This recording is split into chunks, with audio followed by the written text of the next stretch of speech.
abrir sua Bíblia em João, capítulo 17. É o texto que nós temos estudado. Interferência aqui.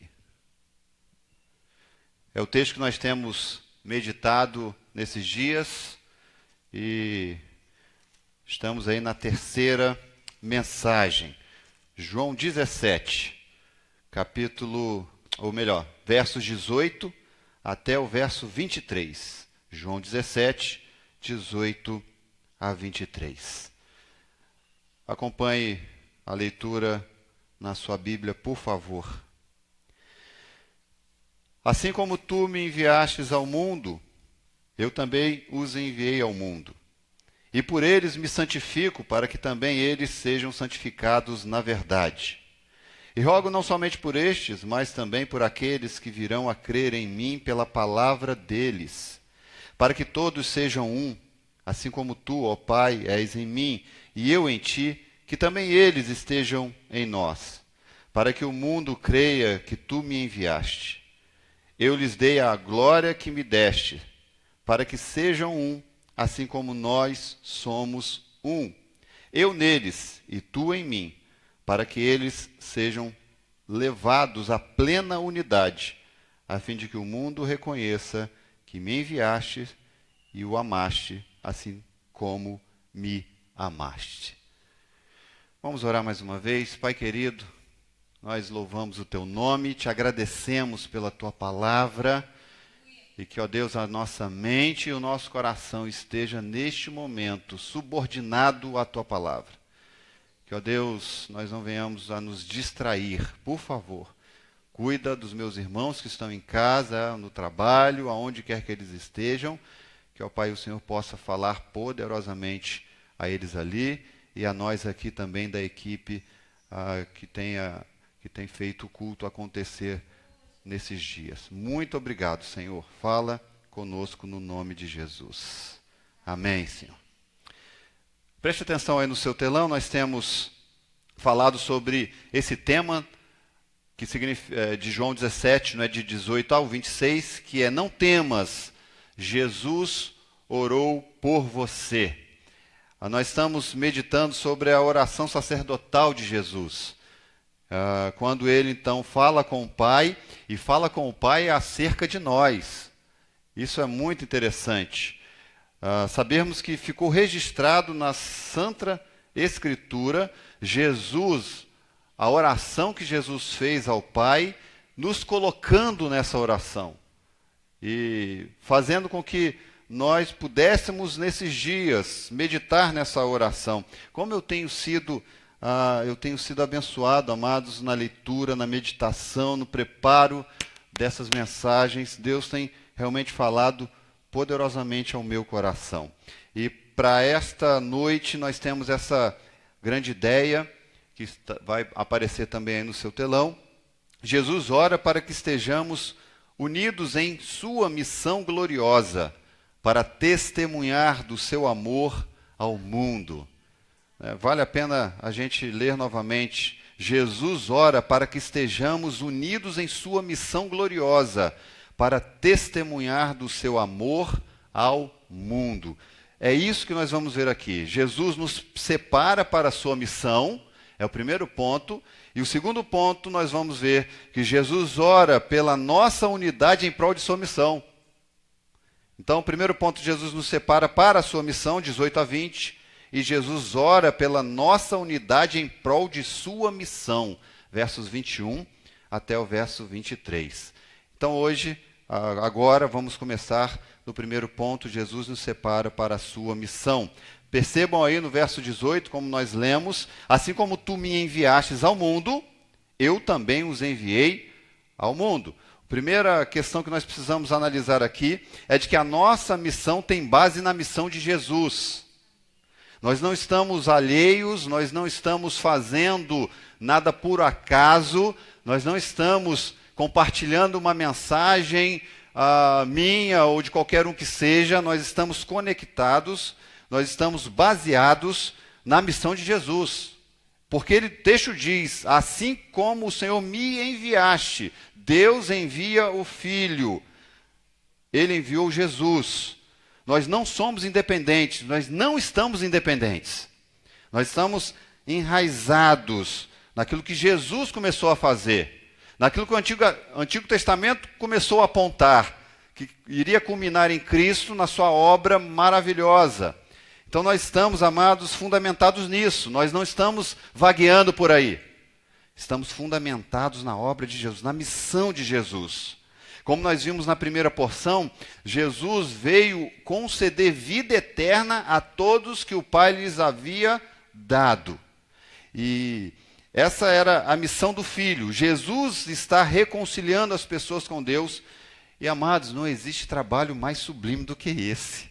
Jesus, em sua missão, está reconciliando, trazendo pessoas para um convívio com Deus. Nós estamos aqui por conta disso, você está aí na sua casa por conta disso. Nós conhecemos muito João 3,16, né? Porque Deus deu ao mundo o seu Filho unigênito, para que todo aquele que nele crê não pereça, mas tenha vida eterna.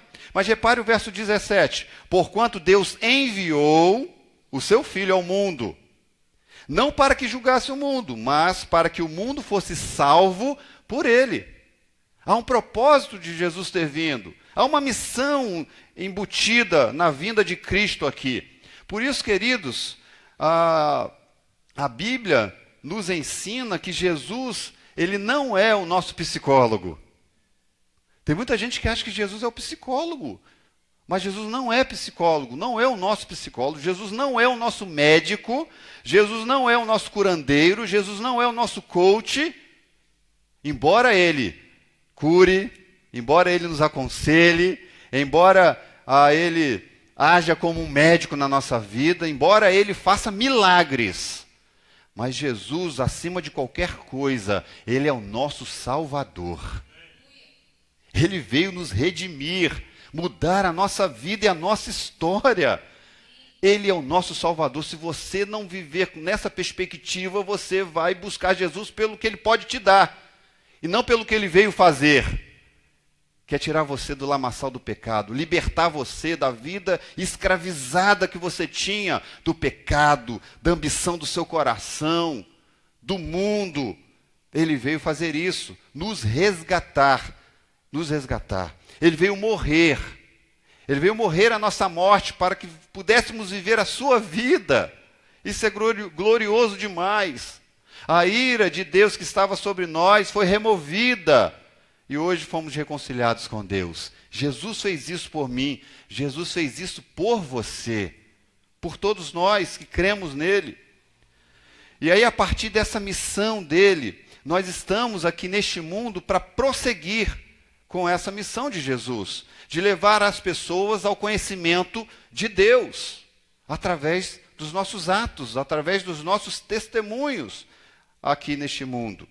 Por isso nós fomos convocados para prosseguir com essa missão, porque o verso 18 fala, na parte B dele, que o Pai, na parte A, o Pai envia o Filho, e na parte B, eu também os enviei ao mundo. Eu também os enviei ao mundo. Por isso que João 14, 12, que está tudo a ver, essa última semana do capítulo 13, até aqui nós estamos vendo a última semana da vida de Jesus. E ele já havia alertado eles no capítulo 14, digo-lhes a verdade, aquele que crê em mim fará também as obras que tenho realizado, fará coisas ainda maiores do que essas, porque eu estou indo para o Pai.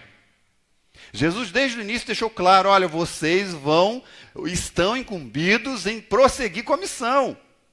Eles não entenderam, às vezes nós não entendemos, mas esse é o fundamento, queridos. Essa é a nossa missão.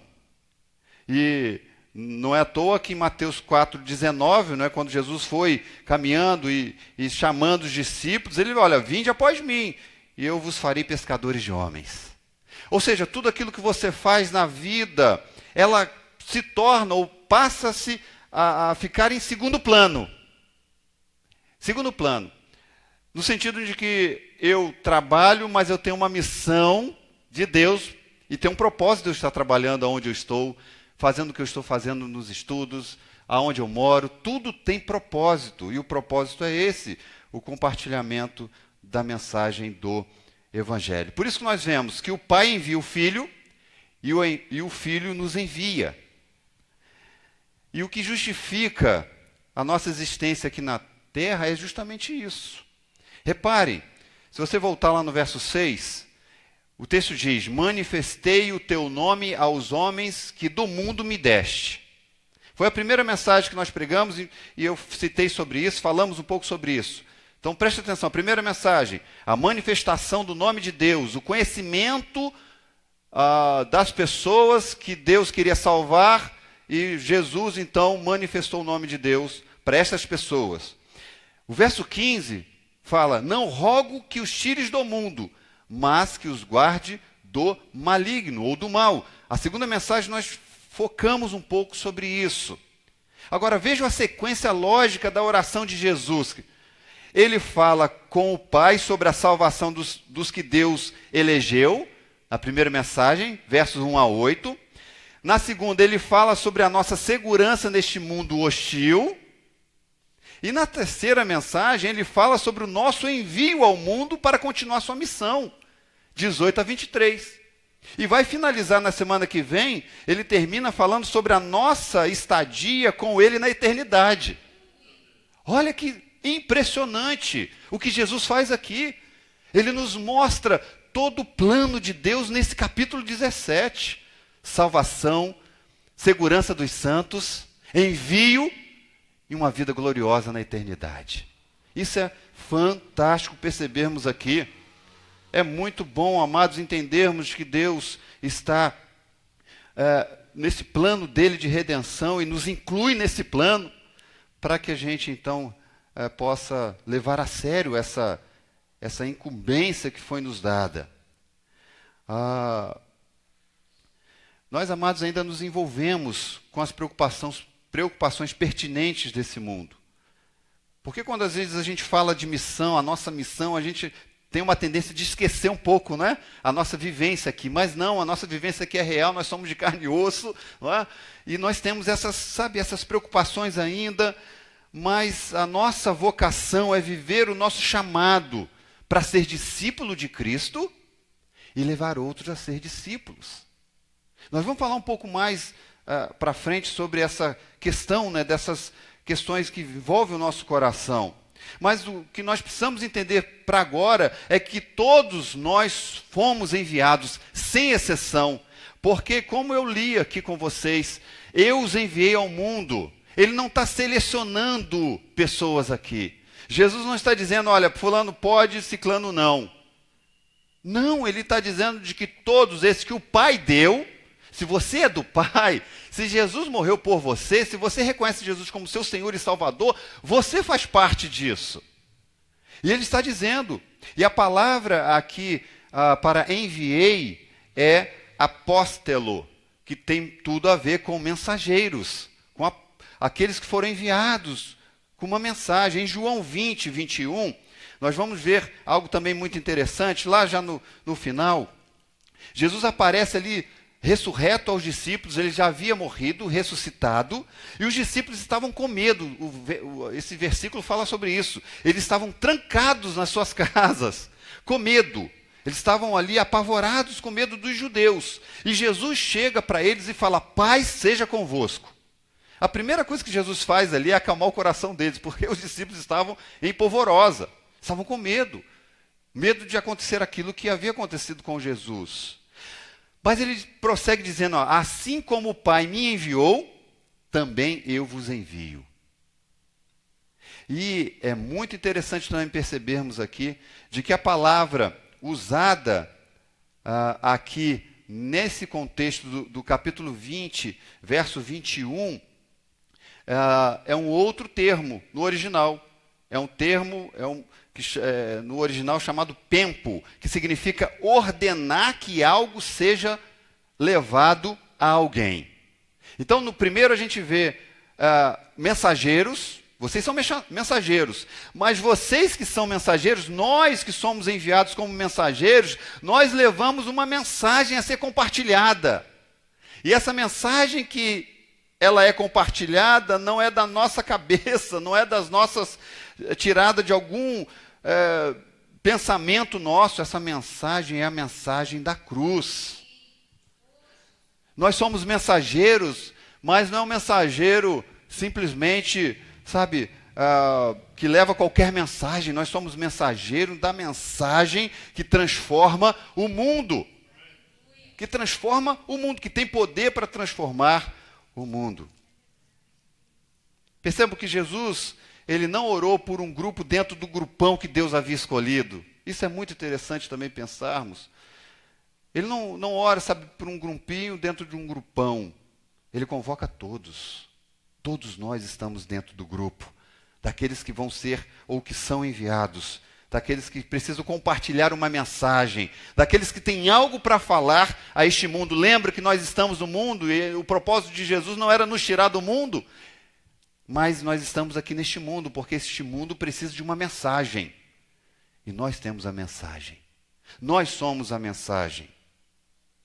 Nós somos. Você faz parte disso. Criança, adolescente, jovem, adulto, idosos, todos nós. O propósito de Deus em cuidar de você, em guardar a sua vida, é justamente com esta finalidade, para você levar a sério o seu chamado. A diferença está no quanto você está comprometido com essa vocação. O chamado é para todos. O que muda? Muda o meu comprometimento com isso. Porque você pode muito bem chamar aquele verso, né, para si, que Jesus fala, né, para nós, que nós devemos negar a nós mesmos, tomar a cruz a cada dia e segui-lo. Mas, infelizmente, alguns acabam não se comprometendo com isso, e eles se importam mais com outras coisas do que com a vocação, com o chamado, com a missão. E aí eu pensei, analisando isso, que nós não podemos confundir a igreja com um clube social. Já parou para pensar que às vezes a gente tem a igreja como um clube social? A gente quer vir aqui para se divertir. O propósito, queridos, o que justifica a existência de um clube social é justamente a diversão que ele proporciona.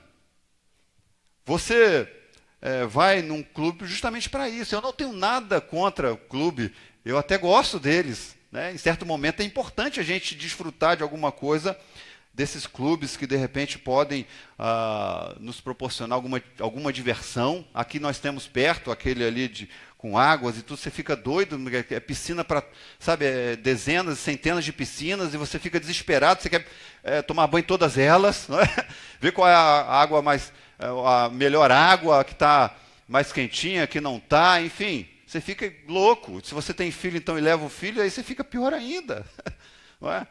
Mas a grande questão é que a existência do clube é para isso, para você se divertir. Para você se divertir. O quanto eu posso me divertir no clube? Eu vou gastar minha energia nisso. Vou gastar minha energia nisso. Mas ser igreja é mais do que buscar alegria e diversão neste mundo. O que muito crente não entende é isso. Ele quer viver se divertindo aqui. Nós não estamos num parque de diversões, o mundo é cruel, o mundo está clamando por um sentido na vida. E às vezes a gente está, sabe, junto com o mundão lá, tentando se divertir. O que justifica a existência da igreja, segundo Mark Dever, é a sua adoração a Deus, a edificação da igreja e a evangelização do mundo. Nós somos igreja para adorar esse Deus.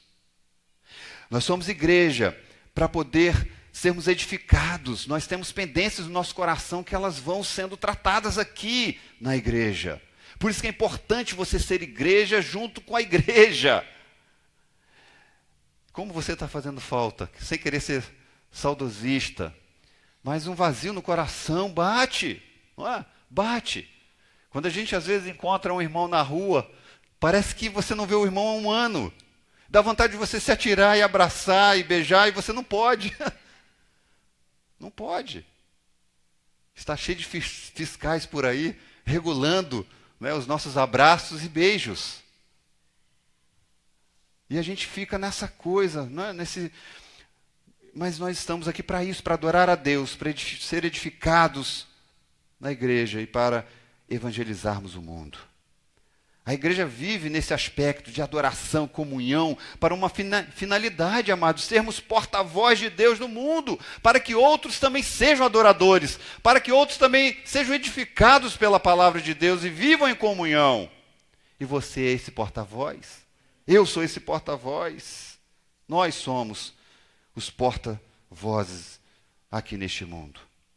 Mas repare que Jesus está comprometido em nos manter fiéis nesse propósito mediante o seu sacrifício. Olha o verso 19. E por eles me santifico para que também eles sejam santificados na verdade. Jesus fez de tudo e fará de tudo para nos manter firmes nesse propósito que ele tem, que Deus tem, de redimir todas as criaturas que o Pai deseja. No Antigo Testamento, o sacerdote era santificado para o serviço por meio de derramamento de sangue. Aqui Jesus está vivendo um processo parecido, só que de forma diferente, porque Jesus não tinha pecado para ser perdoado e purificado. Ele não tem pecado algum. E ele, aqui se mostra tanto o ofertante como a oferta. É diferente também nesse sentido. A sua obra, então, nos capacita em santidade para o cumprimento do nosso serviço a ele. E aí, para a gente esclarecer um pouco esse ponto, a NVT, esse verso 19, ela vai dizer assim, eu me entrego como sacrifício santo por eles, para que sejam consagrados na verdade. A NVT diz isso, eu me entrego. Olha a mensagem, eu me consagro por causa deles, para que eles sejam consagrados à verdade em sua missão. Em sua missão. Crisóstomo também vai falar algo interessante, ele parafraseia essa expressão de Jesus, eu me santifico a mim mesmo, e ele usa a seguinte frase, eu me ofereço em sacrifício. O que está acontecendo aqui? O que significa isso que Jesus disse, eu me santifico por eles? Jesus está dizendo, olha, eu me preparo, eu me separo cada vez mais deste mundo com vistas em sua morte na cruz e a sua ressurreição, na sua obra de salvação. Jesus está comprometido com ele mesmo, com Deus, em cumprir cabalmente tudo aquilo que ele veio fazer no mundo. E o propósito dele é ir para a cruz, e ele não vai arredar o pé disso, e não arredou. Então o que nós vemos aqui é Jesus se separando cada vez mais, cada ano que passava, Jesus estava mais perto do cumprimento da sua consagração naquilo que ia acontecer na cruz, na sua entrega. Na sua entrega. E aí, a gente às vezes para pensar, não é? E acha, poxa, mas eu sou tão indigno de viver essa missão, esse ideal de Deus. Já parou e já refletiu isso? E aí você às vezes pensa, poxa, como eu posso servir a Deus? Porque eu não me considero santo, eu não me considero santa o suficiente para isso. E o texto fala sobre Jesus falando, né, eu me santifico para que também eles sejam santificados na verdade. Não é? Há um propósito de Deus na santificação, e é muito interessante que nesse capítulo, vez por outra, Jesus fala do mesmo assunto de santidade, fala de unidade, ele volta, vai, volta e vem, e a gente está aqui repetindo algo muito interessante, que é essa nossa santidade, a nossa santificação. E a gente precisa só tomar cuidado e ter um entendimento correto sobre o que é santificação. Alguns pensam que ser santo é ser alguém sem falhas, sem defeitos, sem pecado. E as pessoas não se colocam à disposição de Deus porque acham que não podem, não conseguem. E realmente você não pode, você não consegue. Só que repare, a obra é de quem? É de Cristo. Ele se separa, ele se santifica para que nós pudéssemos também ser santificados e separados. Você só pode fazer o que Deus quer que você faça porque Deus está te sustentando para isso. Para você entender melhor, a nossa santificação ele tem dois aspectos. Um é progressiva, um aspecto progressivo e outro posicional.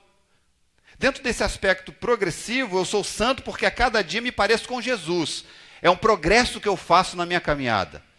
Eu não sou mais o Léo de 15 anos atrás, sei lá, um ano atrás. Eu não posso ser o Léo de um mês atrás. Porque a palavra me santifica, a verdade me santifica para eu me parecer cada vez mais próximo de Jesus, de Deus, de Cristo. Os pecados que me prendiam vão perdendo força sobre a minha vida. Esse é o processo, é o progresso que a gente vai fazendo na nossa caminhada. Eu aprendo a lidar com os meus sentimentos, não é? Eu aprendo a lidar, sabe, com as minhas emoções, e a cada dia que passa eu vou progredindo nisso. Percebo que eu não estou perfeito. Eu não estou perfeito ainda. Eu não estou pronto. Mas a cada dia o meu caráter é forjado para se parecer cada vez mais com Cristo. A minha forma de pensar e de agir e de me relacionar com as pessoas e com o próprio Deus muda a cada dia e a cada dia. Esse é o progresso. Mas existe esse outro lado da posição. Dentro desse aspecto posicional, ele nos separa, ele nos santifica. Isso significa que já fomos separados, já fomos consagrados, e embora separados e consagrados, ainda não estamos plenamente no propósito ideal. Ou seja, nós somos santos, mas ainda não somos o que deveremos ser. Essa é a atitude da posição. Nós somos, mas ainda estamos caminhando para ser. O ideal ainda não aconteceu. Eu gostei muito de uma ilustração falando sobre isso, olhando a carreira militar. E é interessante, né? Porque quando alguém presta um concurso ou entra, né, para a carreira militar, ele começa a aprender a ser um militar. Ele não está pronto ainda. Ele passa num concurso, ele agora vai aprender. Vai aprender a bater continência corretamente, né, João? Vai aprender a lidar com aqueles que são superiores a ele. E no início, geralmente, se chama muita atenção destes, né? Enfim, ele vai aprendendo. Mas o fato dele estar lá já é algo fantástico, porque ele já faz parte disso, embora ele esteja aprendendo. É assim conosco, nós fomos alistados por Jesus. Nós já estamos dentro, amados. E estando dentro, agora nós estamos aprendendo a ser cristãos, a cada dia. Ninguém vem pronto. Eu olho para a minha vida e, meu Deus, como o Senhor pôde me aceitar, como o Senhor ainda me aceita, não é? Mas eu sei de uma coisa, eu sei de que alguns carrapichos que o Senhor tirou no passado, hoje eles não têm mais. Existem outros, mas muitos já saíram para a glória do Senhor. É isso, amados, e Deus vai trabalhando a cada dia. Cada dia. Eu já estou dentro do processo, eu já faço parte. Agora estou aprendendo a servir a Deus, e de acordo com o que eu vou servindo, tendo conhecimento dEle, e a habilidade que Ele vai me dando, o conhecimento que eu vou tendo dEle a cada dia, isso vai me proporcionando com que eu sirva a Ele. Mesmo em comparação com alguns que estão já numa carreira já avançada, eu ainda não venci algumas coisas que aquele venceu, mas eu estou posicionado dentro, eu preciso servir de acordo com aquilo que ele tem me levado a servir. Porque Deus não vai te cobrar nada além do que você pode dar a ele. Às vezes a gente coloca um cargo pesado, uma carga pesada sobre os nossos ombros, achando que nós temos que ser super-homens e super-mulheres. Nós não somos. Nós não somos, definitivamente. E não se compare com ninguém. Cada um é cada um. Cada um é cada um. E cada um tem um chamado específico. Cada um tem um chamado específico. Cada um tem um chamado específico. E aí o verso 20 vai dizer, quem está dentro disso? E aí Jesus fala, e não rogo somente por estes, mas também por aqueles que virão a crer em mim pela palavra deles. Olha que fantástico. Todos que foram comissionados pelo Pai, todos que viriam a crer em seu nome de todos os tempos, eras, estações, todos, aqui inclui todos que iriam crer nele. Percebam, estão percebendo o que Jesus está fazendo, o que ele fez? Ele nos separa do mundo para nos enviar novamente ao mundo.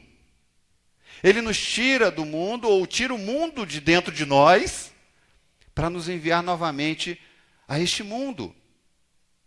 E aí nós deixamos de ser passivos no mundo para sermos ativos. Nós deixamos, amados, de ser homens e mulheres moribundos para viver na luz e espalhar essa luz ao mundo. É isso que Jesus fez conosco. Nós estamos dentro desse processo e projeto. E não só os discípulos, não só os apóstolos, não só os 11 que estavam aqui. Porque lembra que Judas, ele não estava dentro, não é? Os 11, e não só os 11, mas todos que viriam a crer, todos.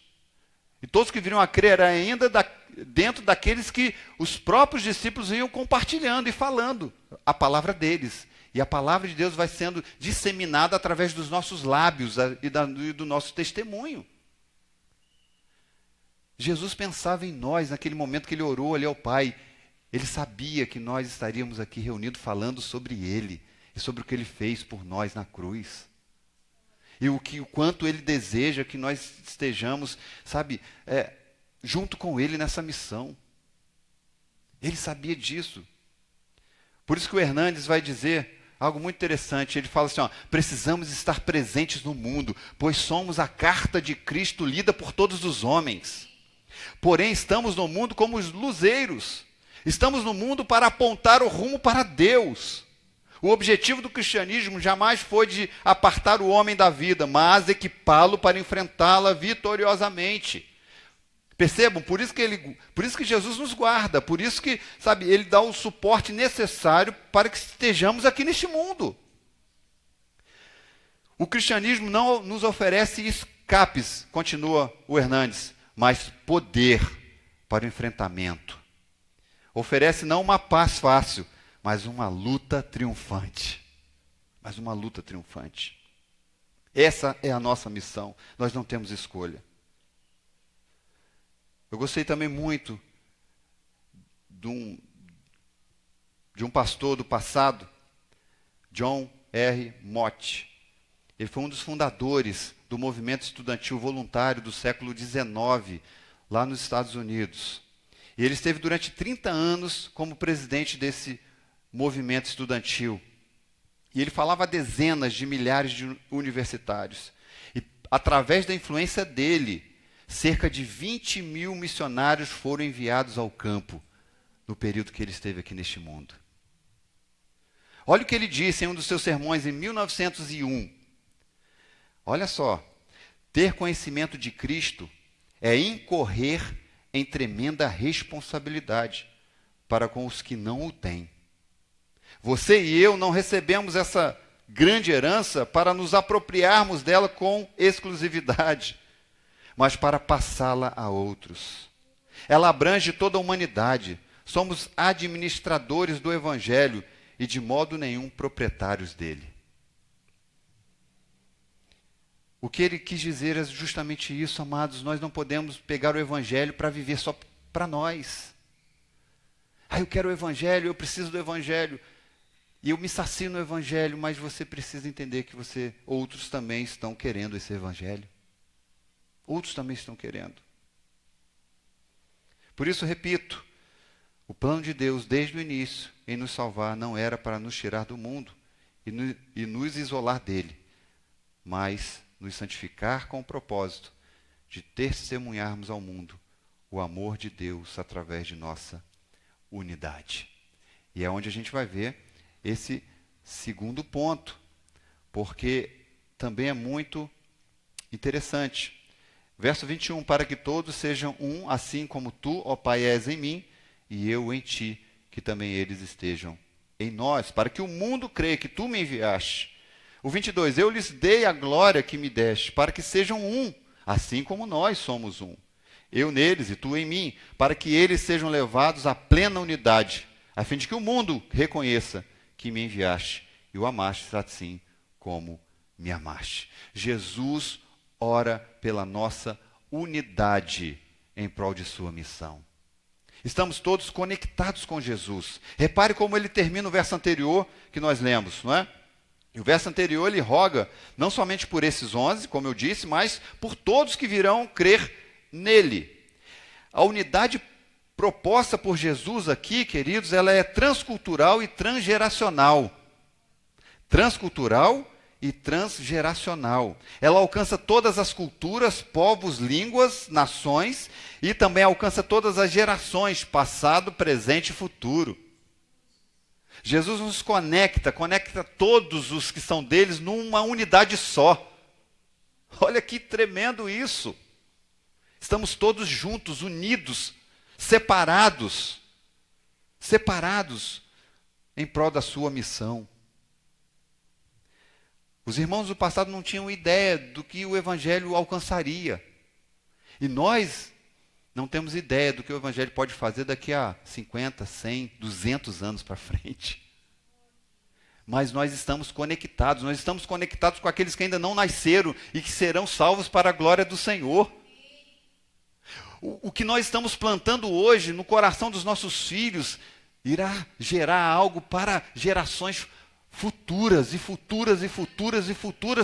para o plano de Deus, porque Jesus orou nesse sentido, pela unidade do corpo de Cristo, Essa unidade, queridos, ela provém de uma unidade maior, porque nós somos ligados pela unidade do Pai com o Filho, e vice-versa. E a Trindade como um todo. A gente vai ver outros textos falando sobre isso. E Jesus nos conecta nessa unidade com Ele também. Porque o texto vai dizer, para que também eles estejam em nós. Para que todos sejam um, assim como tu, ó Pai, é em mim, eu em ti, que também eles estejam em nós. Verso 21 fala isso. A maior prova dessa unidade do povo de Cristo é de que nós temos sobrevivido ao longo dos séculos. Temos sobrevivido ao longo de todos os séculos. Todas as tentativas para que a igreja do Senhor fosse destruída foram frustradas. Por quê? Porque estamos sustentados pela unidade trinitariana. Nós temos o exemplo de Deus que se une com Deus Pai, com Deus Filho, Deus Espírito, e nós estamos unidos nele. E nada pode romper com esse elo, nada pode romper com essa unidade. É algo que é enraizado na eternidade. Homem algum pode dizer para a igreja fechar as portas. Pode até fechar o templo, mas o Evangelho, a igreja continua vibrante. Porque ninguém pode quebrar esse elo, essa unidade. Muitos tentaram, mas ninguém conseguiu. E ninguém conseguirá. A gente analisa, amados, já parou para pensar nisso? Como é que pode um povo que está unido séculos e séculos e séculos e continua unido num único propósito? Quantas organizações já surgiram e já quebraram? Quantas unidades já foram feitas? Quantos elos já foram feitos, mas já foram destruídos? Por quê? Porque eram embasados em mecanismos humanos, em contratos humanos. O que nós temos aqui, amados, é algo surreal. Surreal. A unidade que temos do corpo de Cristo é algo surreal, que a mente humana só consegue compreender quando ela é alcançada por essa graça. Porque o homem natural não consegue compreender como pode os cristãos continuarem crescendo, sobretudo em perseguição, como tem crescido em países perseguidos. Como pode? É Deus que fez isso. E Jesus autenticou em sua oração aqui.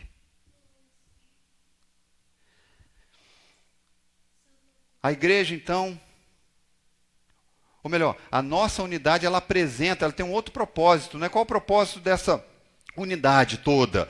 Ela tem um propósito. A nossa unidade, ela apresenta ao mundo o Jesus enviado da parte de Deus. Porque o verso 21 e o 23 fala sobre isso. Para que todos sejam um, assim como tu, ó Pai, é em mim, eu em ti, e que estejam eles também em nós, Aí o finalzinho, para que o mundo creia que tu me enviaste.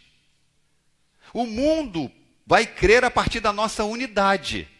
O mundo vai observar a nossa unidade e vai, de alguma forma, reconhecer o Jesus enviado da parte de Deus. E o verso 23, que também fala sobre isso, ele vai dizer no finalzinho, né, que o mundo reconheça que me enviastes e os amastes, assim como me amaste. A igreja, então, amados, é a representante de Deus na terra.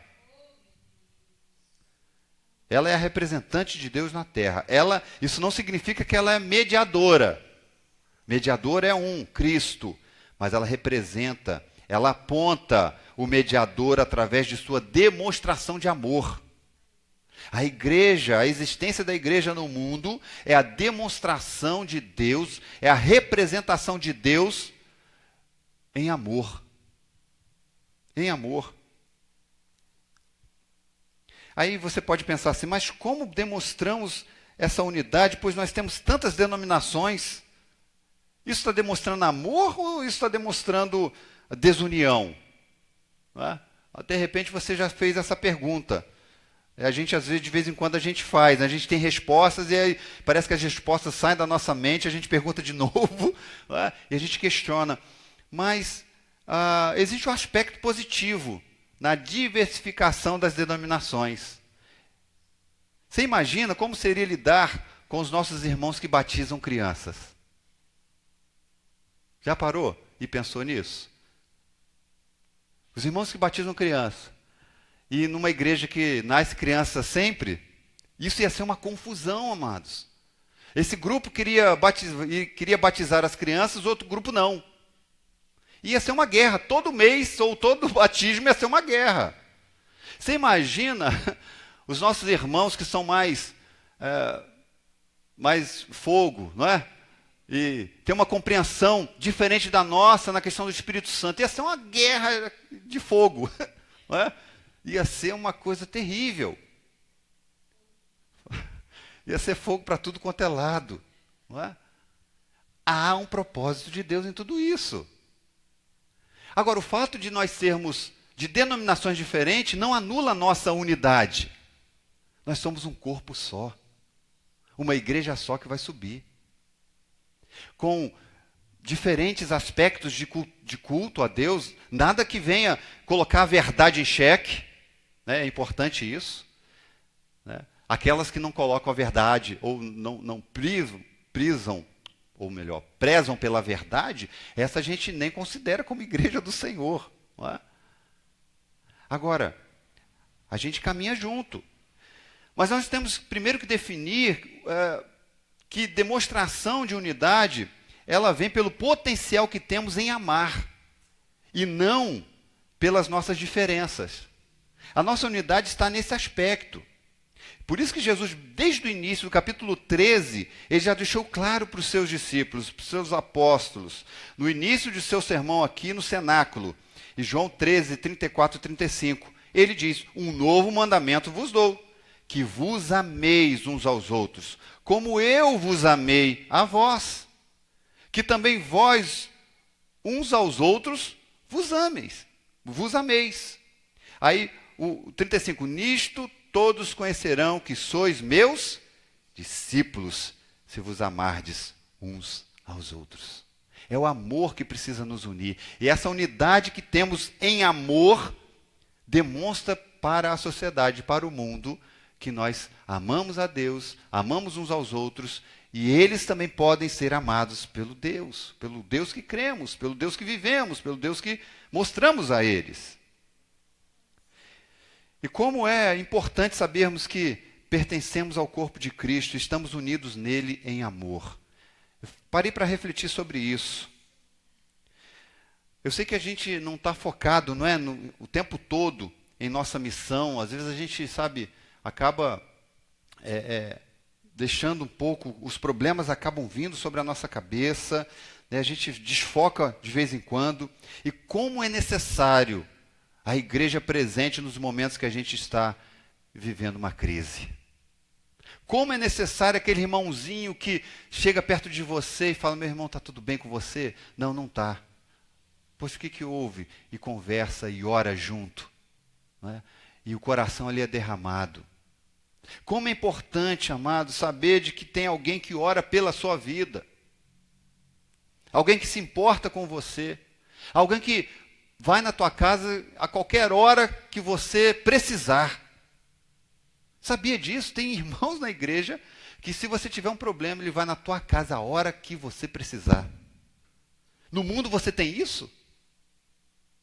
Eu, enquanto estava vivendo o padrão desse mundo, eu não tinha isso não. Mas a igreja acontece isso. Porque a nossa unidade, ela está acima das nossas diferenças. A nossa unidade está pautada na verdade que é Cristo. Aquele que morreu por nós. Aquele que foi para a cruz por nós. É Ele que nos une. É Ele. E nós então precisamos uns dos outros para nos animar. Como os irmãos estão fazendo falta nesse momento de isolamento.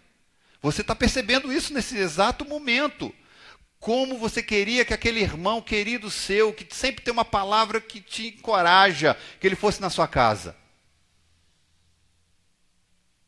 Aquele aconselhamento que acaba hoje a gente tendo que improvisar pela internet, mas não é a mesma coisa estar tete a tete. Ajuda, mas não é a mesma coisa. Nós estamos aqui, queridos, lidando com as pressões do nosso coração, pressões internas, externas, e a gente precisa um do outro para a gente saber lidar com tudo isso. A gente precisa um do outro. Essa unidade em amor precisa ser levada a sério. Eu quero, em nome de Jesus, que quando a gente sair desse isolamento, você seja mais apaixonado pelo seu irmão do que você era antes. Que você ame mais o seu irmão do que você amava antes. Que você se importe mais, que a gente se abrace mais, que a gente se beije mais. Porque isso faz bem para o nosso coração e nos ajuda a viver em unidade. Por isso que Jesus, ele não chamou apenas um para caminhar com ele. De início ele chamou 11, depois foi multiplicando isso, amados. Foi multiplicando. Como é bom quando a gente vai para um lugar, e naquele lugar você não conhece ninguém, e você, sabe, está ali naquela situação, e você avista um irmão. Já passaram por essa experiência? E ali você estava precisando colocar algo do seu coração com alguém, você não conseguia porque ninguém poderia te ajudar. E você encontra um irmão, naquele exato momento, e ele te ajuda. Isso é fantástico. A nossa unidade ela é estabelecida pelo conhecimento verdadeiro de Deus por meio da obra gloriosa de Cristo. Verso 22, eu lhes dei a glória que me deste, para que sejam um, assim como somos um. Percebam que o verso 4 e o verso 5, lá no início, quando a gente viu no primeiro sermão, Jesus já havia falado dessa glória. A revelação de Deus a nós é a manifestação de sua glória em nossa vida. O que nos une é o conhecimento que temos do Deus verdadeiro que foi mediado por Cristo.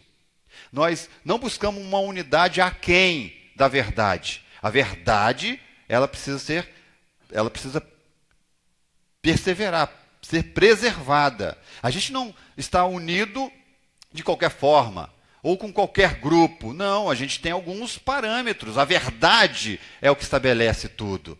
Eu tenho comunhão com aquele que tem comunhão com a verdade. Porque senão você vai estar encrencado. E muitos se encrencam por conta disso. Ah, não tem nada a ver. A vida, ela acaba mostrando que tem tudo a ver. E nós, então, estamos nessa unidade, no mundo, manifestando essa glória de Deus ao mundo, porque o mundo carece de Deus. O mundo não conhece a Deus. Esse mundo que Jesus não ora para que saiamos dele, é um mundo que não conhece a Deus. Dê uma olhada lá no verso 25, na sua Bíblia. Ele fala assim, Pai justo, o mundo não te conheceu. O mundo não te conheceu. O mundo não conhece a Deus. O mundo não quer saber de Deus. O mundo fala mal de Deus. Vive contrário a Deus.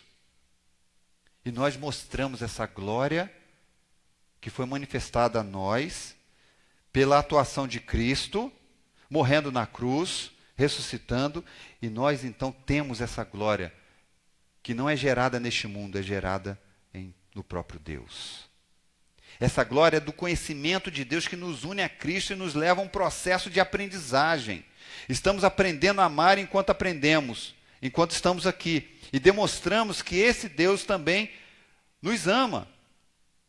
Então, o verso 23 fala, eu neles, tu em mim, para que eles sejam levados à plena unidade. Essa unidade, essa glória que foi manifesta, ela então faz com que a gente prossiga demonstrando em unidade esse amor de Deus para com os homens, mas essa unidade, ela ainda não está plena. Nós ainda vamos crescer nesse aspecto. É o que o texto está falando.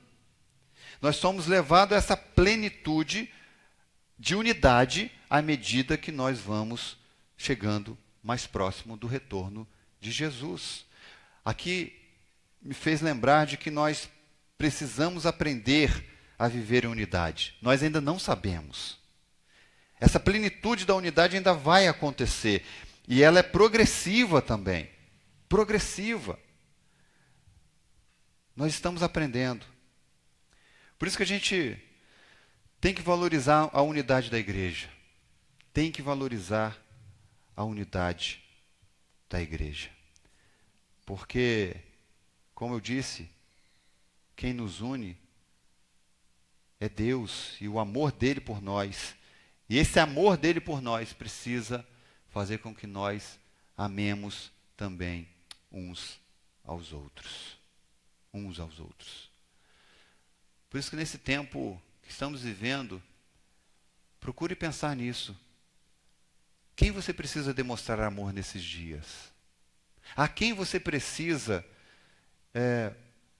romper com aquele distanciamento que você tinha por qualquer situação e você precisa nesses dias fazer uma ligação para essa pessoa? Se reconciliar.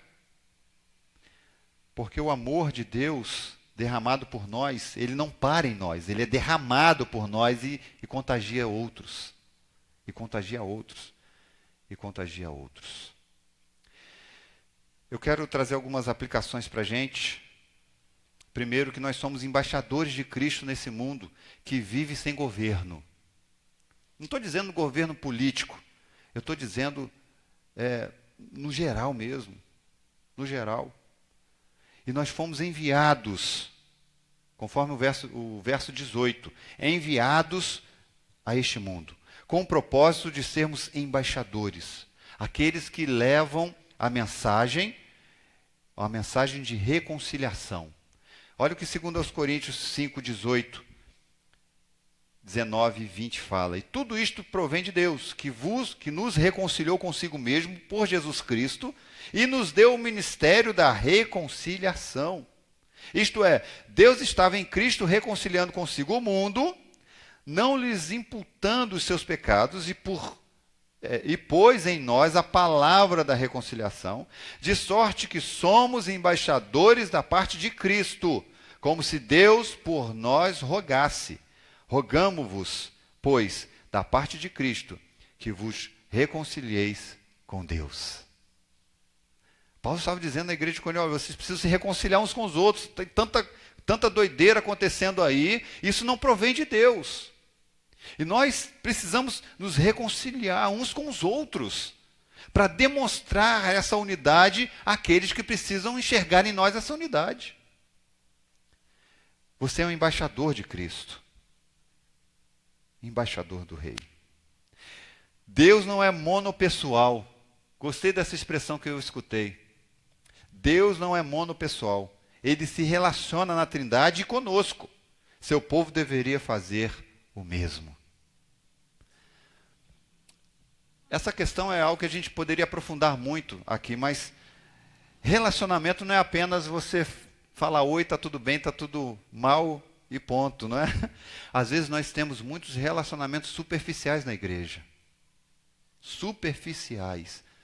A gente não quer se abrir, a gente não quer se relacionar. E se relacionar é você às vezes, querer escutar aquilo que... É você escutar aquilo que você não quer ouvir. Não é? E você também falar aquilo que você não queria falar e não gostaria de falar. Relacionamento tem a ver com isso. E isso você vai se estreitando.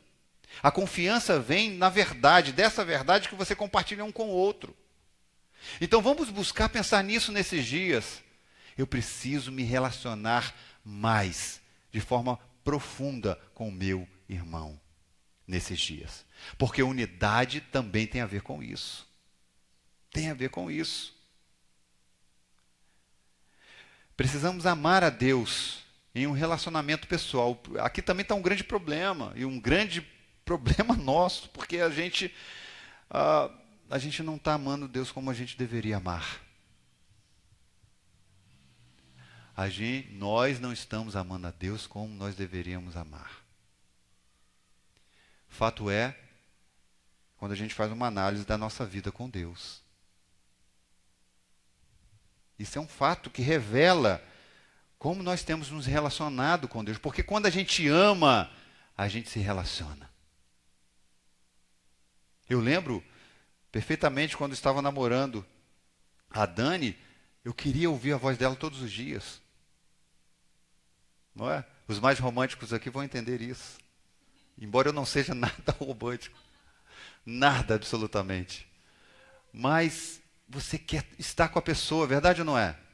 Você não se importa. A Dani morava num morro altíssimo, eu ia todos os dias, se desse, eu estava lá no morrão. Nem sentia, não é? Nem sentia.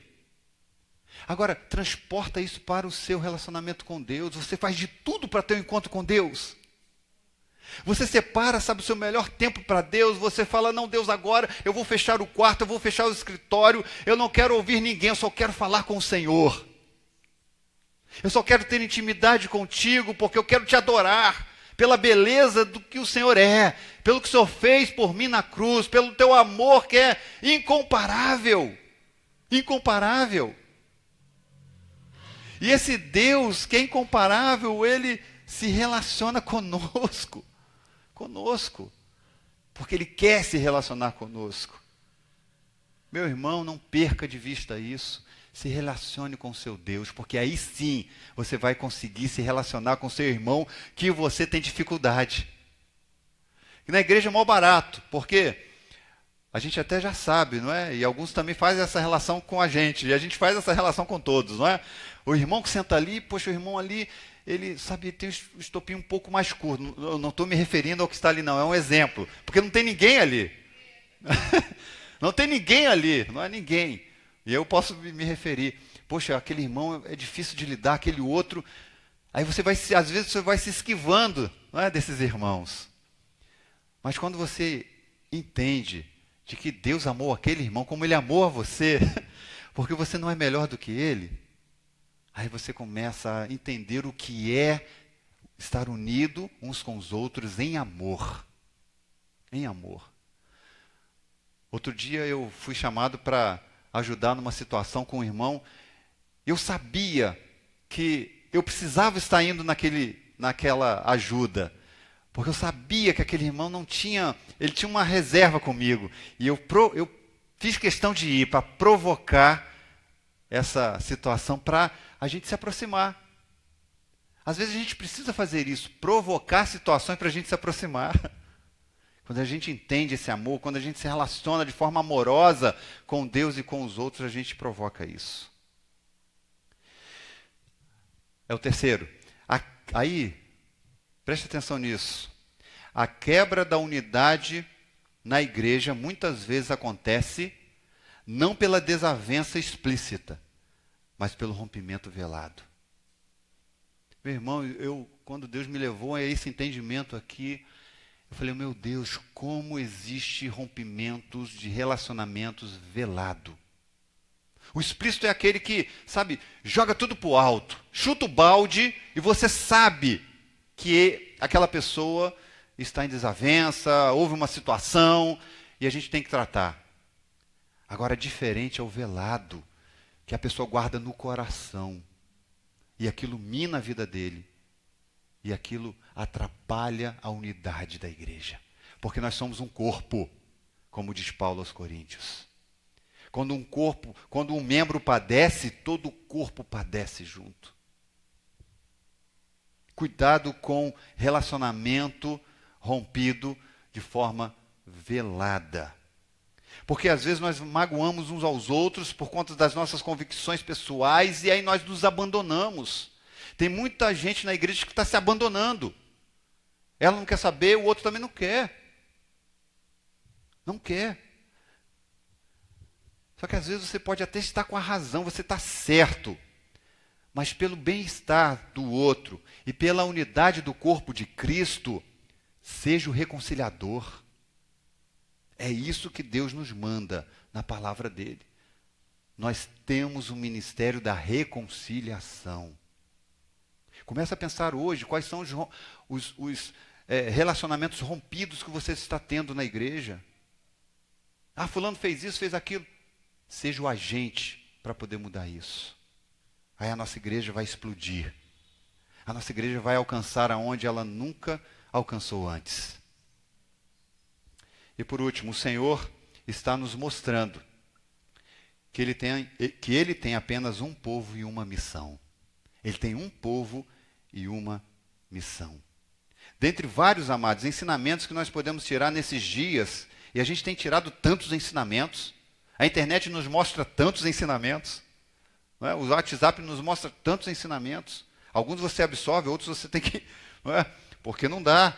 Mas a gente tem tirado tantos. E um deles que eu quero compartilhar com você, de que eu creio, não é? De que Deus ele fechou provisoriamente a igreja militante para que ela reflita se tem vivido como igreja gloriosa, como a noiva de Cristo. Deus fechou as portas da nossa igreja, das nossas igrejas, da igreja militante. Não é? Aquela igreja que está aqui ainda batalhando, e as denominações faz parte dessa igreja militante. Mas Deus quer, eu creio nisso, Deus quer nos fazer refletir se nós temos vivido a igreja gloriosa que está se preparando para o encontro com o noivo, através da nossa missão, se estamos enganjados em nossa missão e se estamos sabendo lidar com as nossas diferenças em prol da unidade da igreja. Não existe tempo melhor do que este para a gente refletir, quando a gente tem as nossas atividades de alguma forma paradas, cessadas, e é nesse momento que a gente precisa refletir. Porque, amados, nós só estamos nessa situação porque Deus permitiu. Não foi? Por que Deus permitiu? Eu creio que um dos motivos é para a gente refletir a igreja que nós estamos sendo de forma aqui neste mundo ainda. Qual é a forma de igreja que estamos apresentando para o mundo? Qual o testemunho que estamos dando para as pessoas, para as nações? Eu quero finalizar com uma ilustração breve que eu vi num livro, eu achei interessante. Imagine que você chame um amigo para planejar um banquete. Pensa isso, não é? Você quer planejar um banquete, você quer dar um banquete às pessoas. Você chama um amigo, então, para te ajudar, e você vai preparar o banquete. Enquanto você está preparando o banquete, você envia esse amigo para ir convidar as pessoas. Ele sai convidando as pessoas, convidando, chamando. E aí as cadeiras daquele local onde vai acontecer o banquete, elas vão sendo ocupadas aos poucos. E cada vez que ela vai sendo ocupada, essas pessoas que estão ocupando, elas também são despertadas para chamarem outros para virem para o banquete. Para virem para se deliciar com esse banquete que você está preparando. Mas aí você está ali, o banquete está pronto, as pessoas estão chegando e você está pronto a servir. Mas você não serve esse banquete enquanto a última pessoa convidada esteja lá. É isso que Deus está fazendo com a igreja dele. O banquete já está preparado. E isso aqui acontece nesse período que Jesus ele saiu, ele voltou para o Pai, e nós estamos aqui. O banquete já está preparado, porque ele disse que iria preparar um lugar para nós lá. Ele já está preparando o banquete, ele já está preparando a estadia, o nosso lugar já está certo lá, o nosso nome já está no livro, está tudo perfeito, mas nós ainda não estamos lá. Por quê? Porque ainda existem pessoas que precisam ser alcançadas aqui para participar desse banquete.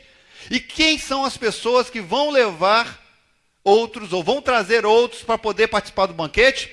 Somos nós. Nós somos esse amigo que foi primeiro. E Jesus veio primeiro. E nós então somos contagiados por esse Jesus maravilhoso, lindo, que morreu por nós na cruz. Somos contagiados a chamar outros para o banquete que teremos na eternidade. Essa é a mensagem que Deus quer que vivamos nesse tempo. Feche seus olhos, abaixe sua cabeça, por favor. Ó Deus, muito obrigado por mais uma porção da Tua palavra. Te louvamos, ó Deus, porque o Senhor, ó Pai, tem um amor tão grande para conosco. O Senhor continua insistindo conosco. O Senhor continua nos chamando, nos comissionando, nos convocando para a Tua obra maravilhosa. Obrigado, Senhor, porque nós entendemos isso.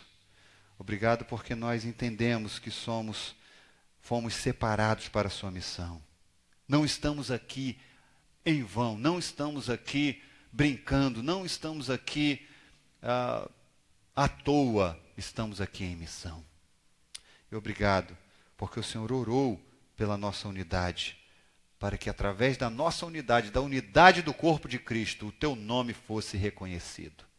Louvamos e Te engrandecemos e que a Tua palavra possa alcançar os nossos corações. Em nome de Jesus.